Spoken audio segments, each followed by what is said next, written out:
આતંકવાદીઓ દ્વારા કાશ્મીરના પહલગામમાં હિન્દુઓની કરવામાં આવેલ નિર્મમ હત્યાઓમાં જે લોકો મૃત્યુ પામ્યા છે તેમને શ્રદ્ધાંજલિ કાર્યક્રમનું આયોજન કરવામાં આવ્યું છે।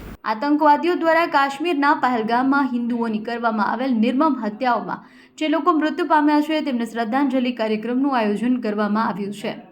અહેવાલમાં news Nikhil ગાયકે Vadodara.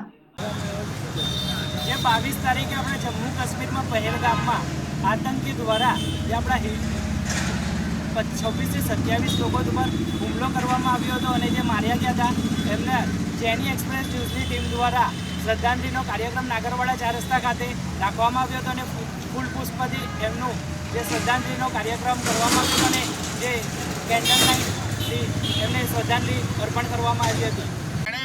Identity card જોઈ જોઈને એટલે એને ફિક્સ ટાર્ગેટ આપવામાં આવ્યો હતો તારે આ વ્યક્તિને મારવાના છે કારણ આતંકવાદી આવે ને તો ટાર્ગેટ હોય।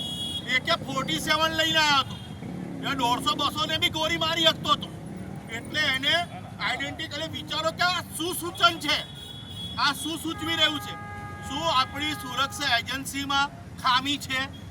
આ પ્રી પ્લાનિંગ જે આ ઘટના ઘટિત કરવામાં આવી આખા ભારતને હચમચાઈ મૂકે તો એ શું સંદેશો આપવા માંગે છે એ ઘટના કરનાર ખૂબ જ તપાસનો વિષય છે અને સમગ્ર ભારતીયોએ આ બાબતે ચિંતા પ્રગટ કરીને ગંભીર થવું જોઈએ કારણ કે આ રીતે ઇરાદાપૂર્વક જો સિક્યુરિટી મિસ્ટેક થઈ હોય તો આ સૌ માટે વિચારવાનો વિષય છે।